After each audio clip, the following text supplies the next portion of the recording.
Domestically, in my last address, has, according to a new survey by the same service, fallen alarmingly. This is not acceptable, as the enhanced hygiene, mask wearing, and social distancing protocols must now be central features of our lives, and they must continue to remain so for some time to come until we see to the elimination of the virus from our country. Let me remind those amongst us who want to continue to disregard these protocols that severe sanctions exist in our laws for such persons who will want to endanger the rest of the population through their actions.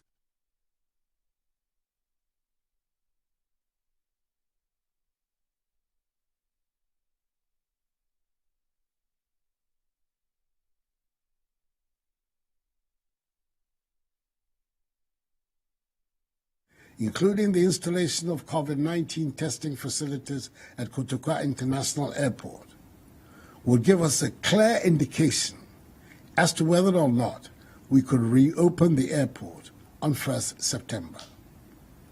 After weeks of thorough work, I'm satisfied that it's safe to do so.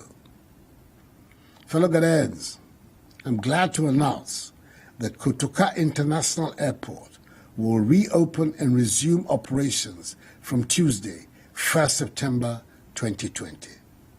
This decision has been communicated to all international airlines. It has been well established that the very first cases of COVID-19 in Ghana were imported into our shores. We are determined to make sure this scenario does not reoccur. The commitment to ensuring that the gradual easing of restrictions, including the reopening of our airport, does not lead to the importation or resurgence of the virus into our country is firmly in place. That is why the following measures have been taken and duly communicated to airlines wishing to resume flights to Ghana. First, any passenger arriving in Ghana must be in possession of a negative COVID-19 PCR test result from an accredited laboratory in the country of origin. The test should have been done not more than 72 hours before the scheduled departure from the country of origin. All airlines have been instructed to ensure compliance with this directive for all passengers wishing to travel to Ghana. And those airlines who fail in this regard will be duly sanctioned. Second, disembarking passengers must do so wearing face masks. Third, upon disembarking from the aeroplane, each passenger will undergo a mandatory COVID-19 test at the airport terminal at a fee to be borne by the passenger.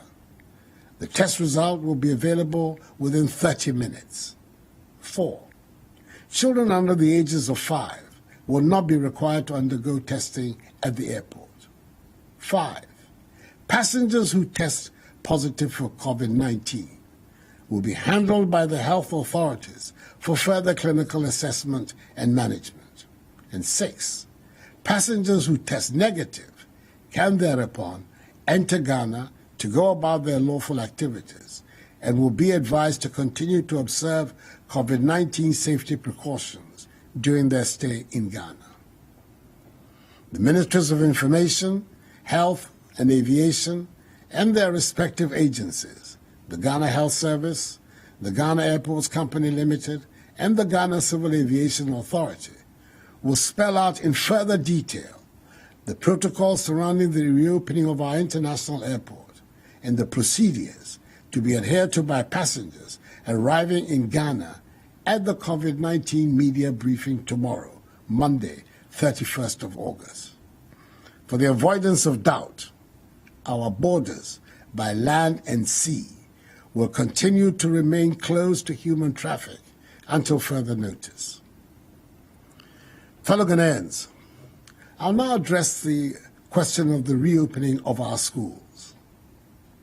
With continuing students in the University of Cape Coast, the University of Health and Allied Sciences, technical universities, and some other colleges returning to school almost a week ago to finish their academic year, the decision has been taken by the Ghana Education Service, after consultation with the relevant stakeholders, for SHS2 and JHS2 students to return to school from 5th October to 14th December 2020 to complete their academic year.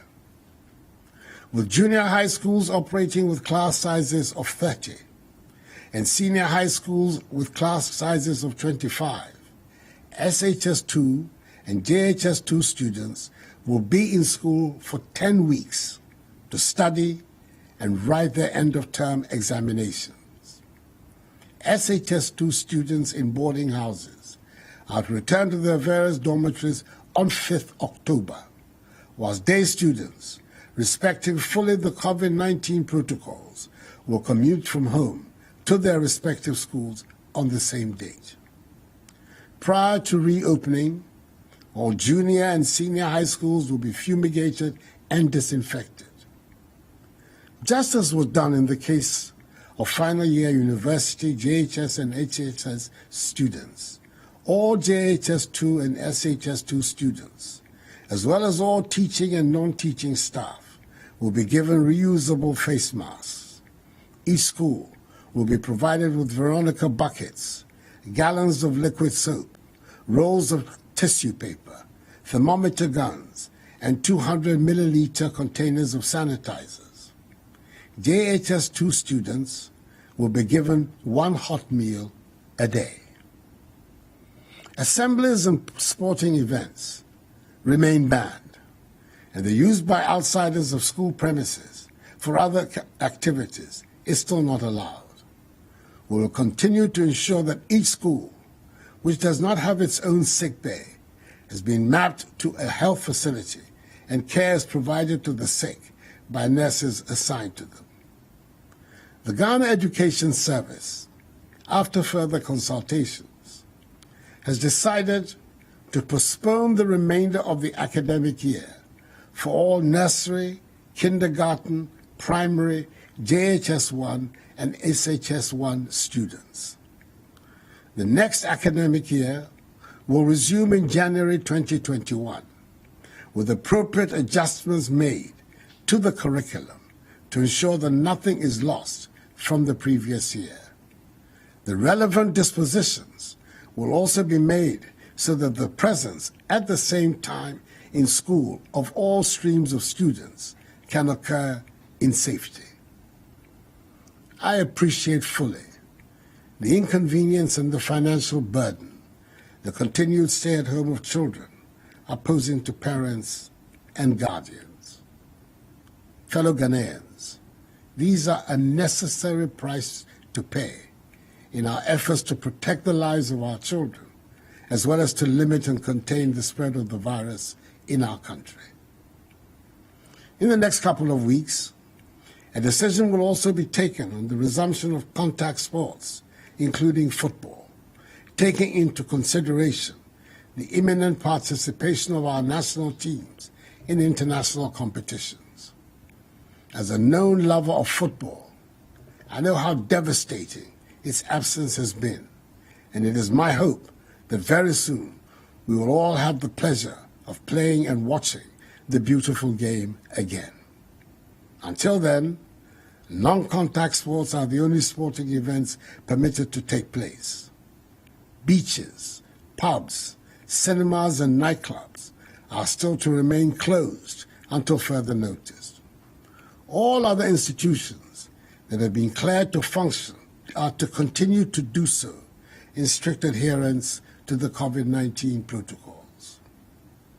Enuanom, yaya nhyehyɛe a ɛbɛma ɛbenada ɛbɛyi ɛbɛsan abue Kutuka International Airport. Mesrɛ mo, paa sɛ yɛpɛ sɛ yɛpamo yare ɛfiri yɛn man mu a, yɛn nyinaa ɛnhyɛ mask no sɛ yɛfiri fie a, ɛno na ɛbɛbɔ yɛn ne yɛn man no ɛho ban. Anyamime, wɔtɔ gbagya no, yi ha wɔgbɛ ni wɔgbele Kutuka International Airport ekun Jufoni Bane, min Panify, Kelele, Montani Watchfield, Hilane Kejawamane me. Wafe wo maske, Kawashishia. No ni bawawo, Kawaman. Fellow Ghanaians, the difficulties imposed on our everyday lives and the impact COVID-19 has had on our livelihoods must serve as sufficient motivation for us all to continue to adhere to the enhanced hygiene, mask wearing, and social distancing protocols that must characterize our daily routines in this country. The more we adhere, the sooner we defeat the virus and return to our normal way of life. I'm confident that this can be soon. This challenge is not insurmountable. We can do it. We have it in us to surmount any challenge if we put our hearts and minds to it. Whilst at it, let us continue to pray to Almighty God to keep a benevolent eye on us and keep us from harm. This too shall pass, for the battle is the Lord's. May God bless us all in our homeland Ghana and make her great and strong. I thank you for your attention and have a good night.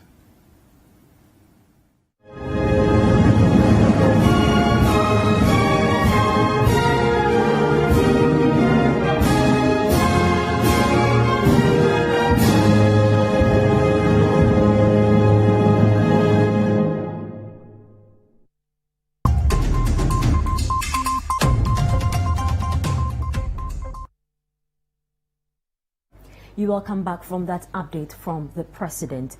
Now, let's take you to some other stories now. The Savannah Regional Police Command has arrested 5 persons in connection with an attack on 3 women accused of witchcraft.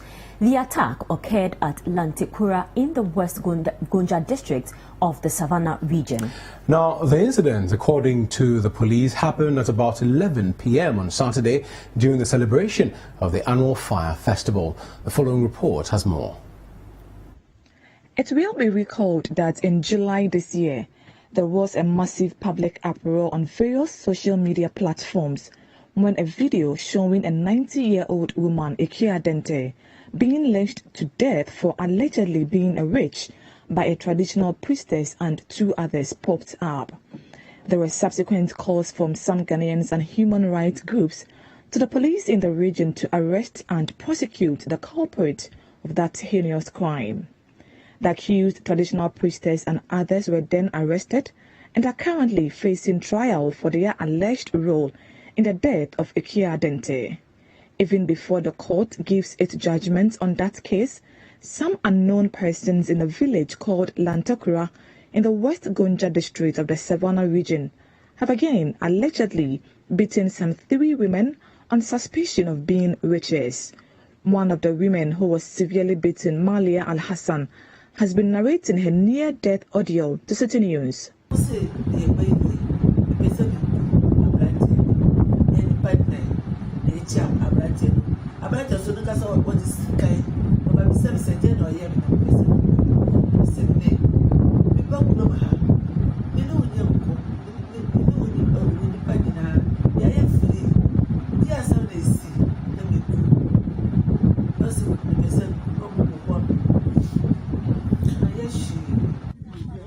Bibia, I don't know in the fear. I don't know Bahano, so about Kumilino. Because I die. I say, on Caffeine, or not call them, no one boo, no money now. You could don't catch here. No out of 20 bars. Marco in the canning now. You go to TV. Marco pipe pine. You know, a concern so Bogatino. Or pipe pining now. Robert Bian, if you know, or pipe pining now.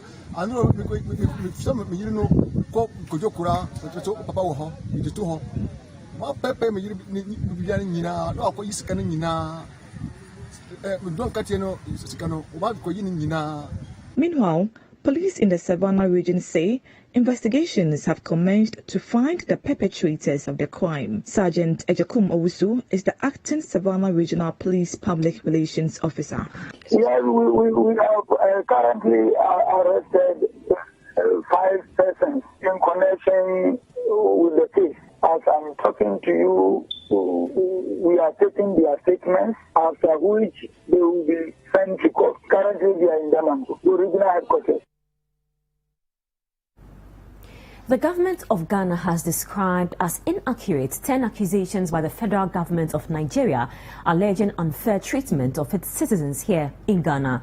Nigeria's Federal Minister of Information and Culture on Friday released a statement warning that it will no longer tolerate mistreatment meted out to its citizens in Ghana. The Ghanaian government, however, says its West African neighbor has rather taken measures in its interest that have gravely affected other countries, including Ghana. The statement, signed by Information Minister Kojo Oppong-Nkrumah, says the Akufo Addo government will continue to seek redress of such issues diplomatically without resorting to media statements. Here are highlights of the statement.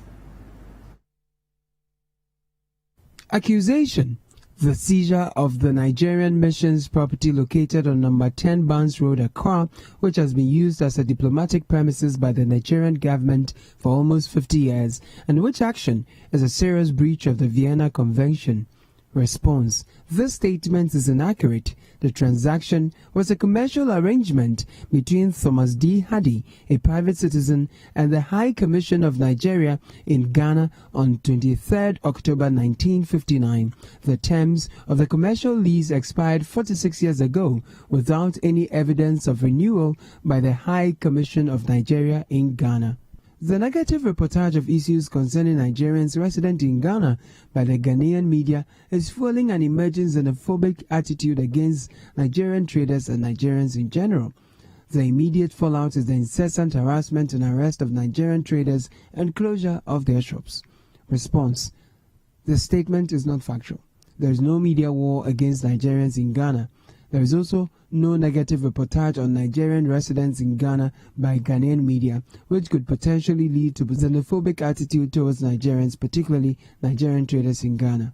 Accusation. Nigeria has time after time demonstrated its fidelity to the long, cordial relations with Ghana. But indications, especially in recent times, are that Nigeria's stance is now being taken for granted and its citizens being made targets of harassment and objects of ridicule. This will no longer be tolerated under any guise.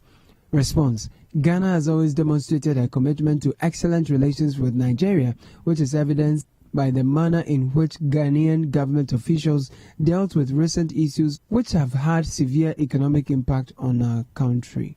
Ghana did not resort to any media war. However, the Ghanaian ministers of Foreign Affairs and Trade traveled to Abuja to try to resolve diplomatically the issues of closure of Nigeria's borders and to seek safe corridor for ECOWAS trade liberalization scheme exports from Ghana, all to no avail. It is expected that the response of Nigerian authorities to situations that evolve in our relations should be guided by the merits of the matter and our mutual interest. Now, residents of Calbeo in the Bolgatanga municipality are appealing to the government to fix their footbridge. Now, while describing the footbridge as a death trap, residents also say they are cut off from the central business district, a situation that impacts negatively on their livelihoods. Calbeo is a farming community in the Bolgatanga municipal, and most women in this community are basket weavers. The deplorable state of the Bolga-Calbeo road has compelled residents to board only tricycles to the business district as commercial vehicles find it difficult to ply this route.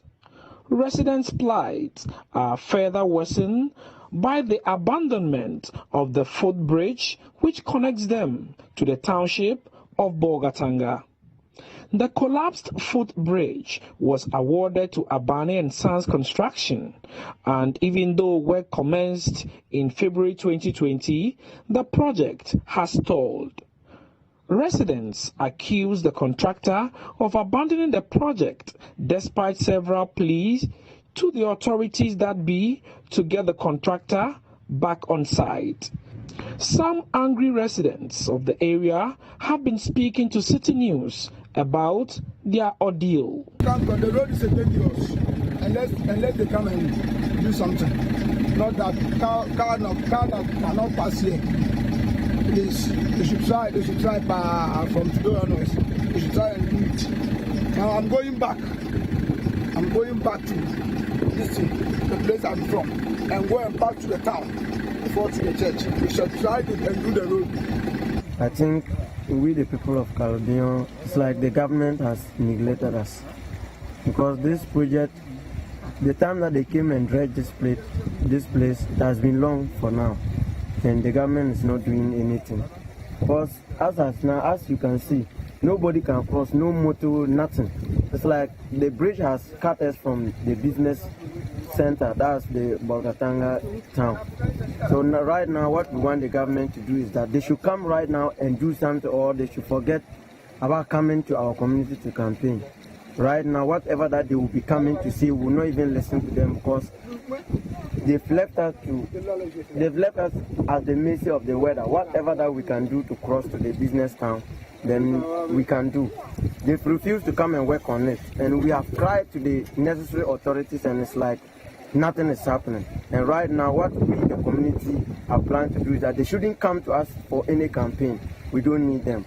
We are begging them to come and see through our routes for us, because we are suffering. As you can see, I'm walking, but I'm using a motorbike because of the route. I have to put it down and walk. So they should come and help us. You have to remove your sandals and walk through the water. Almost a year now. Because we came here, I was even here when we came and collected sand, stones, and did the routes. But nothing is going on well. So they should come and help us. Really, it was difficult because you can't pass. Even if you are walking where you can't pass, can't talk of motor. So we want the government to construct it immediately because we can't pass, and this is our route. Meanwhile, efforts made to get the Bolgatanga Municipal Chief Executive, Joseph Amiyure, to comment on the matter proved futile. You're still watching the Citi Newsroom. My name is Zoe Abubedu Addo. And I am Bobie Osei. Still ahead, leader of the Small Scale Miners Association, Michael Pepra, arrested by police on a charge of false publication on Facebook. He's currently on bail and will bring you an update on the situation. We'll bring you other stories as well. Do stay.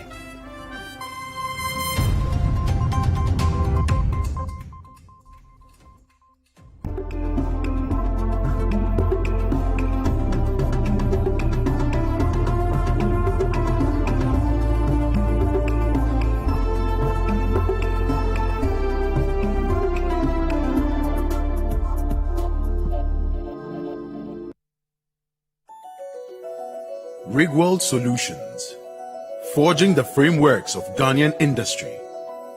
Engineering solutions from the heart of Takrady, Kejebil.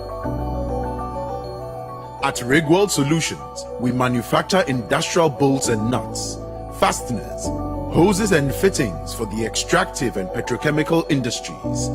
World-class products with local expertise.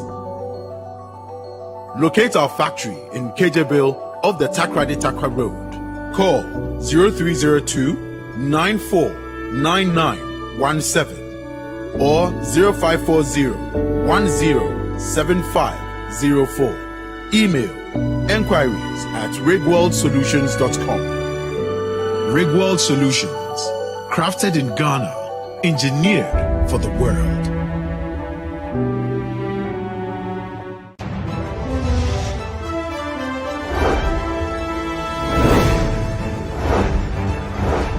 Election 2020, Ghana makes a choice. Tracking and bringing you reports of the presidential and parliamentary campaigns across the length and breadth of this nation. Analyzing campaign activities and election data with our panelists on the Voters' Diary.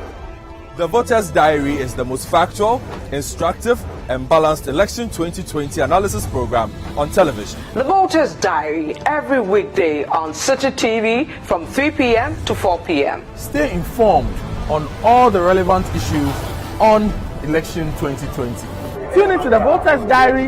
It's Ghana's choice.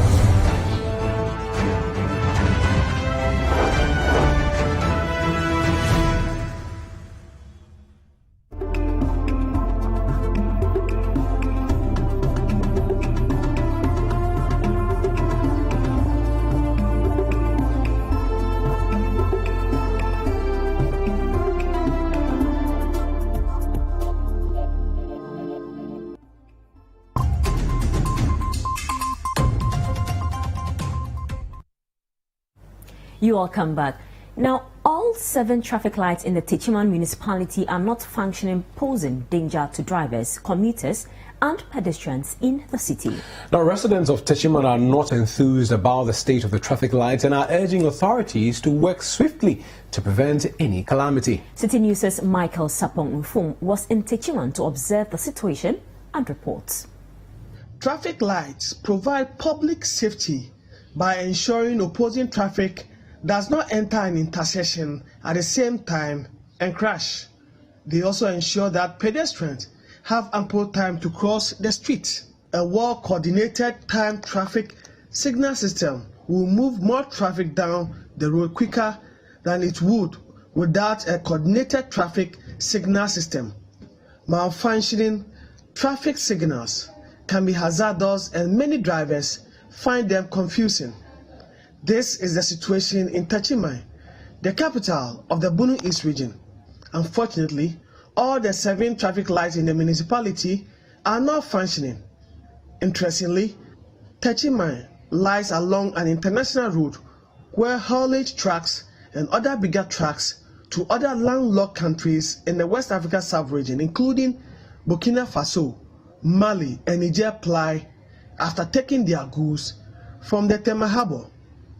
Techiman has one of the biggest markets in Ghana, which attracts traders from across the country and other countries, including Burkina Faso. And on such days, the traffic situation becomes worse. Personnel from the Motor Traffic and Transport Department, MTTD, of the Ghana Police Service have to be deployed to the various intersections, including this main one, which links Sunyani, Kumasi, Nkranza, and Kintampo, to control the traffic because of malfunctioning traffic light. Residents of Techiman are happy about the state of traffic lights in the municipality and are calling on the municipal assembly to act swiftly to protect lives and properties, as any accident will be a disaster. Some of the drivers also share their thoughts on the malfunctioning traffic lights. Sometimes you'll be moving, the policeman will raise the hand, and at the time maybe there's another car behind and you have to stop by all means. It can be that the other car behind you will hit you about him. I saw one under my own nose. You see, the car has reached the middle of the thing, but still the policeman stopped him first.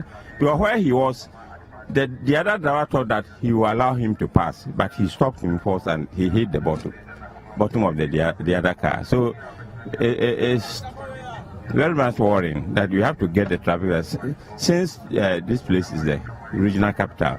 The traffic, you see, all the traffic are not working.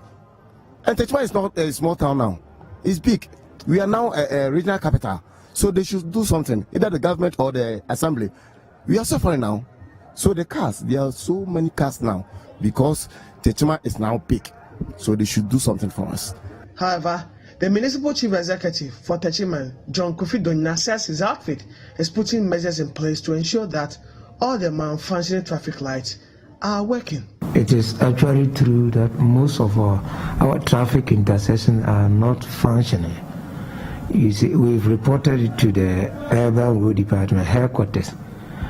The traffic light, always those who do the maintenance and installation, unless you go to the headquarters, the Urban Road headquarters.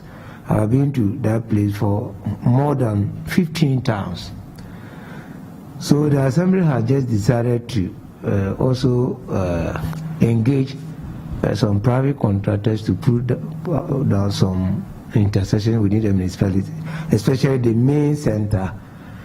So as I'm talking, we've discussed with a company called Farco Limited. They just sent in their bills. You can look at it. That's on the 24th. Is it the day before? It's to me.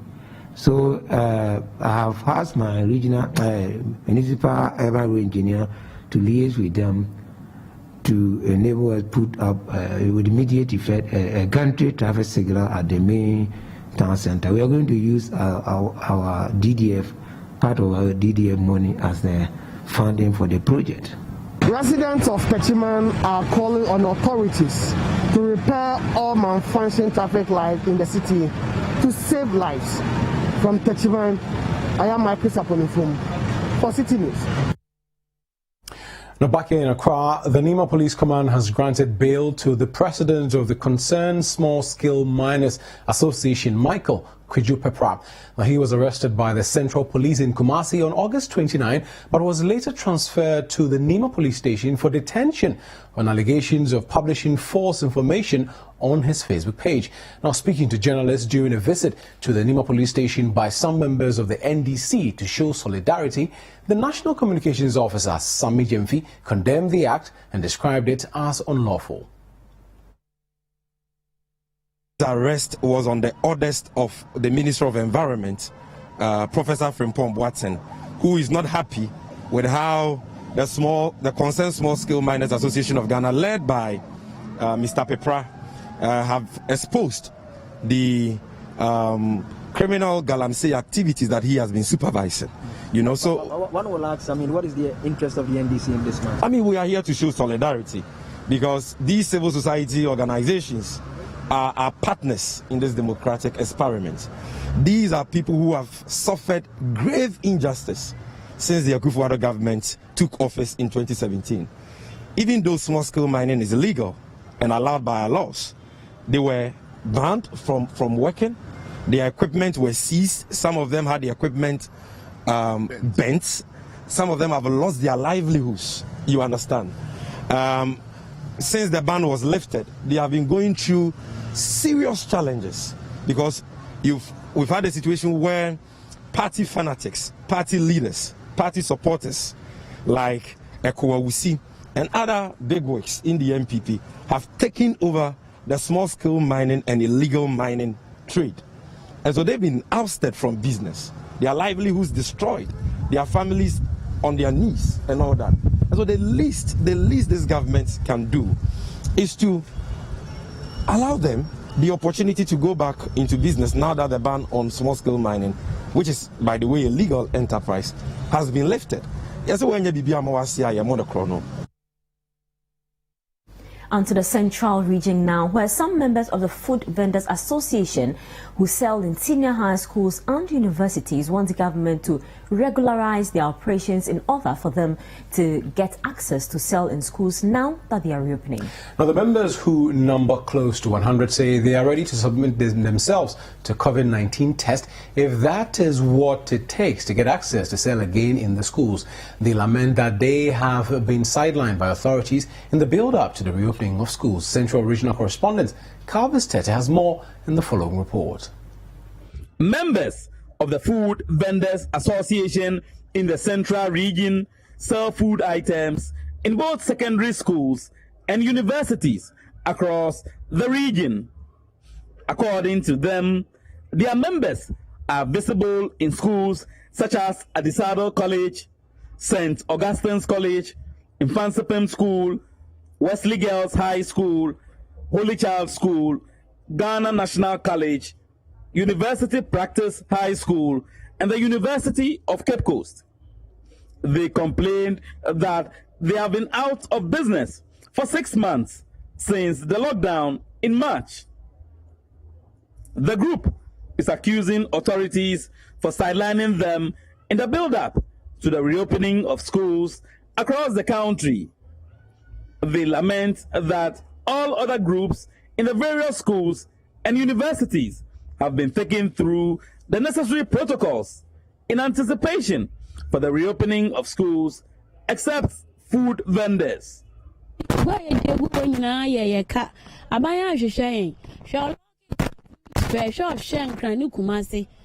young Ghana go ten and crying any kumasi. In the baby near I watching, I now wash and subi. And an English, you know, why my been my cause COVID-19 or some group will be aqua. So I buy and frame. Since they are to and we nim say a quote, say a bow, Yantia banka, Obia moyedi, Obia shayin. Yes, we are your parents. And the Cape say, Jummy be a yaka school. School now, Hano, so Messia Fernandi Yatanazu, woman Kakanka crying, she be at the because on to much share may in age my yan yet. Yen no age my and see yen one age my yan, so I'm at the 20 about ton. To say Yatanadu schools, no aband there. Yer baby abba, yan the other bay. Since I want my young one, yan Yatanadu was school the other Yaraban Bay. Answer the ma, and Kawabe down, Wobe school, Yawaka, all the protocols go acquainted there. One call, sanitizer, nose mask, into 1 million should be there.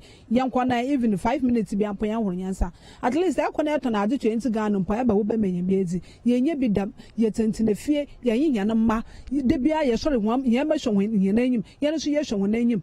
I say. The group says its members are ready to submit themselves to all the safety protocols to enable them go back to work. I am ready for a airport or better see an ankayape because this is testing like 2 days now. But my banners and me will be a night Yasham and I want some. A big grand night COVID, Nami will be away. Now Yasham because they do an idea air day. See a panic any protocol. Your bed is soon see a panic 7 months on your easy. Obekabia, ya bay, say, and did a natural answer your pet yet in the field because you had in the field 7 months. What for? I hadn't ya surround a pa, ya panicho, on the all my Yanoshan because I the kind you know, as my yet in the field, your bedroom was, and see a pet yet in your answer, and now wasn't yet in your age, money addition, Yamba. You're still watching the Citi Newsroom. We're taking a breather here. When we return, we'll bring you a wrap of Citi TV's live performance edition of The Keyboard Idol. Please stay with us. We'll be right back with the details.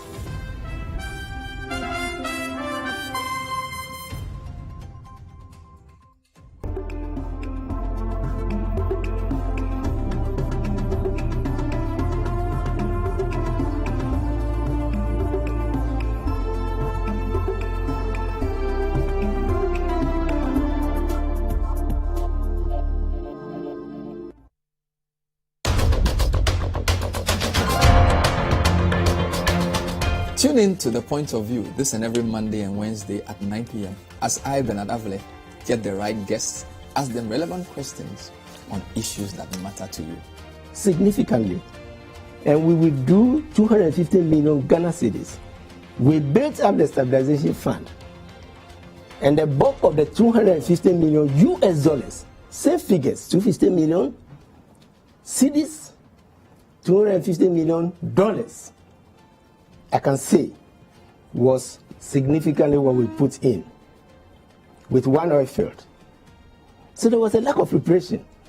The sinking fund, we use the sinking fund because you prepare for the things that affect the economy. So when I remember I got the concussion, he took one of them, he told me that, well, if you take this, I am sure that you will get some running stomach.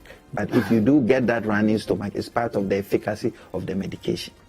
And for me, it was telling that indeed this man knew that he was selling very quack medicine to people. That in fact, the rate of increase of people on the voter regional roll is actually declining. The relative rate of increase. Yes, yes. So on what basis can you make an argument that there's some grand plot cooked somewhere in Lomé to bring in Togolese to come and destabilize Ghanaian politics by somehow distorting outcomes? That cannot be true. I mean, the fact that you have comatose banks owned by Ghanaians does not serve you any good, where people's monies were in jeopardy. But what we did in our intervention was not only to then increase the capital so that we had stronger banks, we also created gaps. Remember, The Point of View is live every Monday and Wednesday at 9 p.m. only on Citi TV. The Point of View is powered by Airtel Tigo. Have you heard that Airtel Tigo calls from 5 a.m. to 10 a.m. and Airtel Tigo money transfers are now free on new SIMs? Now you know. Airtel Tigo. Life is simple. And Lydia Contraceptive. With Lydia, you truly decide.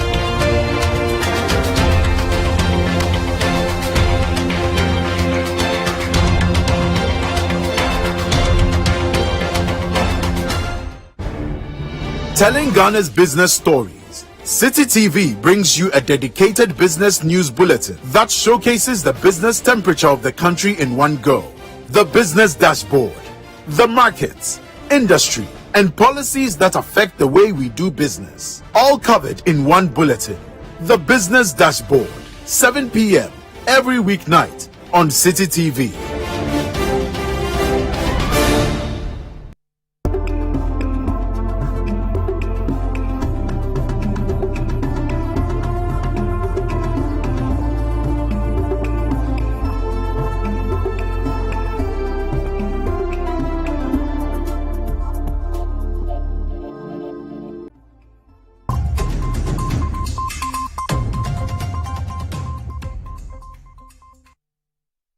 Many thanks for your company.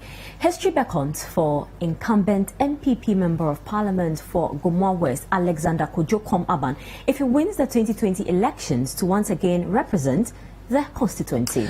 Now, in the history of the Fourth Republic, no NPP candidate has repeated as an incumbent in the constituency. To do so, he must beat the NDC's Richard Jan Mensah. Citi News' Calvus Tete assesses the chances of the candidate in the following report. Gomoa West constituency in the central region was carved out of the Gomoa constituency in 2004. Apam is the district capital of the predominantly fishing and farming Gomoa West constituency. Many residents are engaged in crop farming, animal production, and fishing.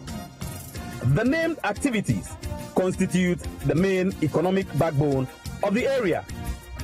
Former Council of State member Ama Benyuado, a vociferous National Democratic Congress member, was the Member of Parliament for the Gomoa constituency before it was split into Gomoa East and West constituencies. She served for 3 terms as MP before being ousted by Joe Kingsley Hackman of the New Patriotic Party, who served for a term. Joe Kingsley Hackman was defeated by the NDC's Francis Kojo Atta, who won with over 3,000 votes in 2008. In 2016, Francis Kojo Atta lost in the NDC's primaries to Samuel Fletcher. However, Samuel Fletcher could not retain the seat and lost to the incumbent Member of Parliament for the area, Alexander Kojo Aban. The current MP is the second person to win the seat for the MPP in the constituency. In the Gomoa West constituency, the MPP has seen its MPs going for only 1 term. But can Alexander Kojo Aban make history? The December polls promises to be an interesting one as Alexander Kojo Aban faces Richard Jan Mensah of the National Democratic Congress. What will the decision of the constituents be this year? What are some of the issues that will influence their decision making? Do they think the current MP should be retained? Or will they vote for the new representative of the NDC? Yes, since I'm a youth, I will look out for a government who can create more jobs. And also, I want to become a nurse in future. So I would want a government who can create more, who can build more hospitals, so that after completing the nursing training, I'll get a job easily. Also, our roads are very poor. We struggle before going to the hospitals. And we lack social amenities over here. So we want a government who can bring more social amenities. Gomoa West, the most problem that we are having is marketing. A simple crop that we grow over here is maize and then cassava. But during the bumper harvest, we may have a lot of harvest, but marketing is a problem. Money to be used to initiate the farming is also a problem. Most of the farmers or the peasant farmers over here are poor. And they don't have much money to even start a farm. I'm going to vote a party who thinks about the farmers, who can easily release farming inputs. I don't think what he should do has been done.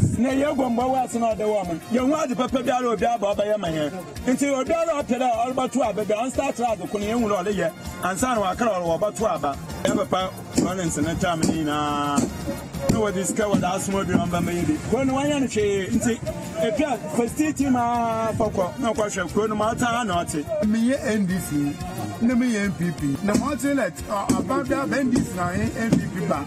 More shot, the Chicha NDC and a wabo, the Chicha MPP and a wabo. It's the other man, Shishan, and then you pay an wagon or say, ne, a buy by an MPP buy. Metuno mi kwaza anwo cheka kama akomi le se mutu kwa me yo following mutu kwa ya minister mdugu GN bank na maba me be na ma cha masa na ma fa me mama ya magaye oba wa block bibiara block na yes kana wa ma ya ye forms wo first kana ma ye yakwe wa all adam yakwe wa adam tin da me da me na share ye wo me ye se wo ka papa wo ka bon mi Ibian Tomaso, Selfie, Bama, Wadinia Bama, never make us me from the Empire. What's my Tomaso?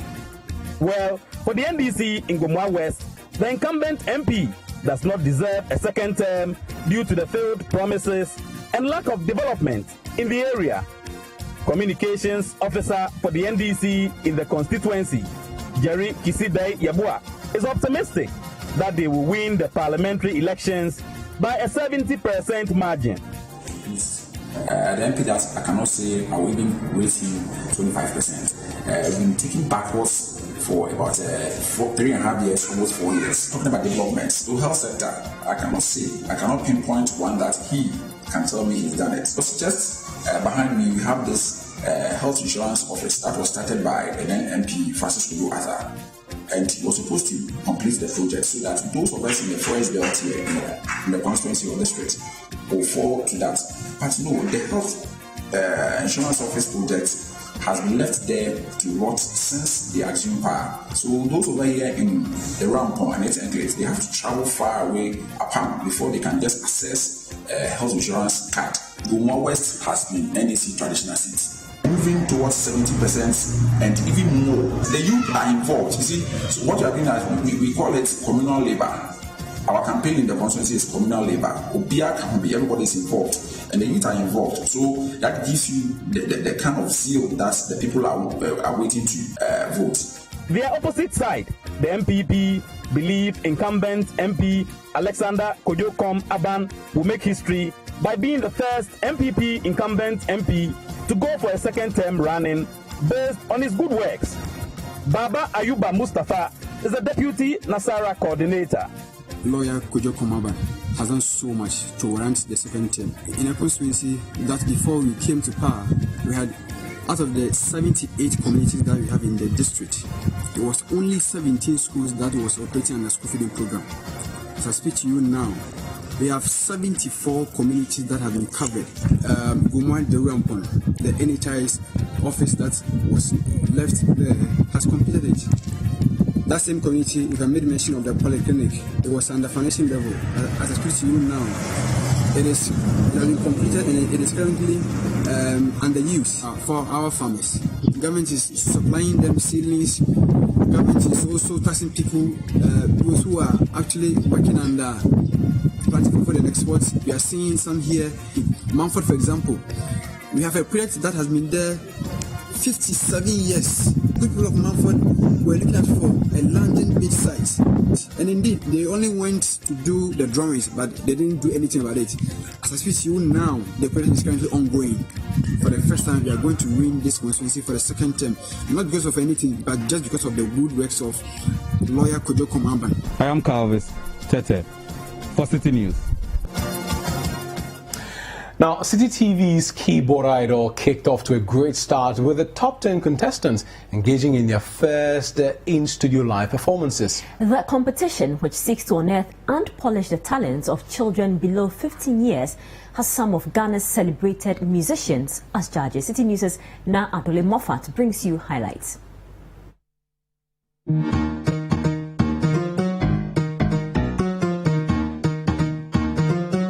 From over 300 entries to 10, the contestants on Saturday 29th August dazzled viewers and judges during their first live performance on Citi TV. Erajo Obobia Boatin,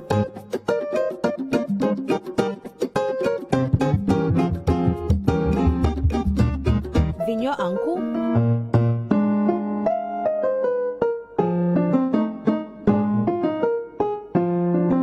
Nana Kweku Yeboah,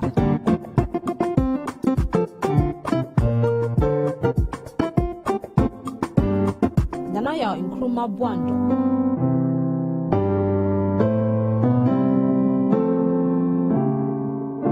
Justice Kwanzaa,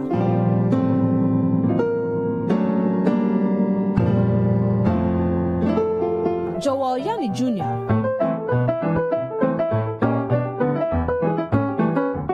Chris Tamaklu,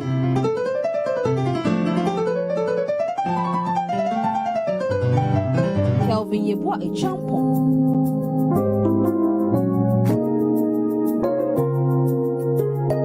Euro Yeboah Afra, and Bess Marie Budamate brought their A game onto the competition. The judges, Kwame Yeboah, Zap Mallet, and Maujiram Oklu shared useful feedback to help sharpen the skills of Ghana's favorite keyboard idols. I'll give you a piece of advice. When you're practicing something, sometimes you practice it slow, and then you increase the tempo, you increase it to very fast, and then you get proficient with it, then you bring it to the normal tempo you play it in, okay? The first top 10 contestants are battling for the ultimate cash prize of 10,000 Ghana cedis and the bragging rights as the ultimate keyboard idol. Don't forget to catch all the exciting performances on Keyboard Idol every Saturday at 7 p.m. on Citi TV. To keep your favorite contestants in the competition, vote by dialing *447*73# across all networks. Keyboard Idol is sponsored by Santor Energy and Asanka, powered by Tech Aid. And that's all for the Citi Newsroom. You can log on to our website, citinewsroom.com, for more information on our top stories and more.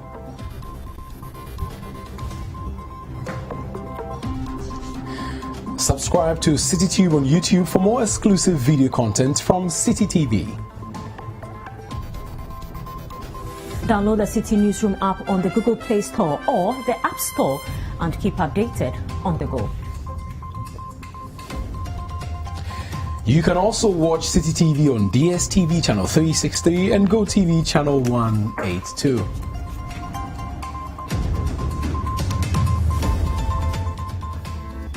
My name is Zoe Abubedu Addo. And I am Bobie Ose. As always, it's been a pleasure coming your way.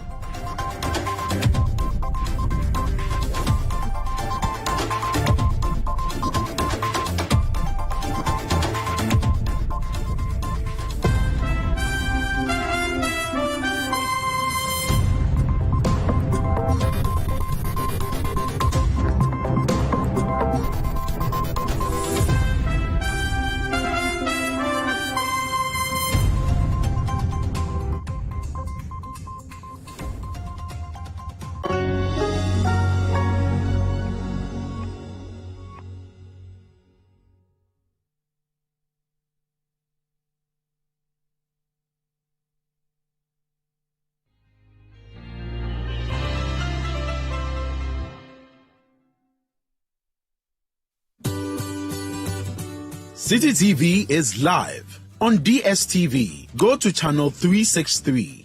On GoTV, access Citi TV on channel 182. On a digital TV, please press the menu button on the remote control and run a new search on your TV. Take note that without an antenna, you cannot access Citi TV on your television. Citi TV can be accessed on a free-to-air digital box like the Go TV and Star Times box. Citi TV, it's your world.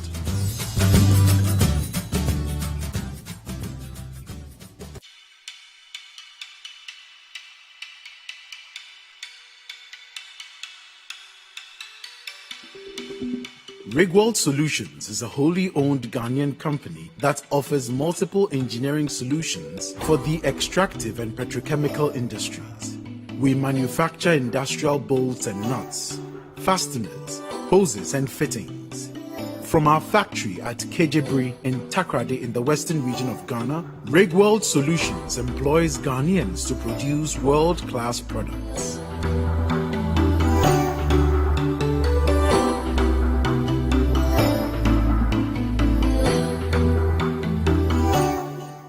With cutting-edge technology, all products are manufactured to ensure the strictest adherence to customer specifications. The threading, cutting, chamfering, and stamping of the bars are modeled around the ISO 9001 global standard. Safety is at the heart of every production process at Rigworld Solutions.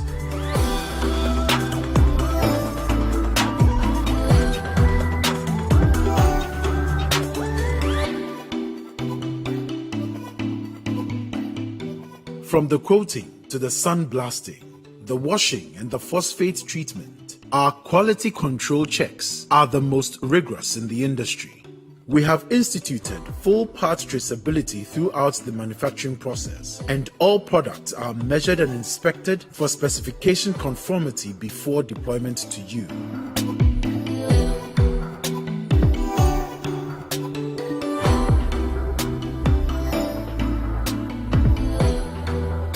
Locate our factory in Kejebri off the Takrade Takwa Road. Call 0302 949917 or 0540 107504. Email enquiries at rigworldsolutions.com. Rigworld Solutions, crafted in Ghana, engineered for the world.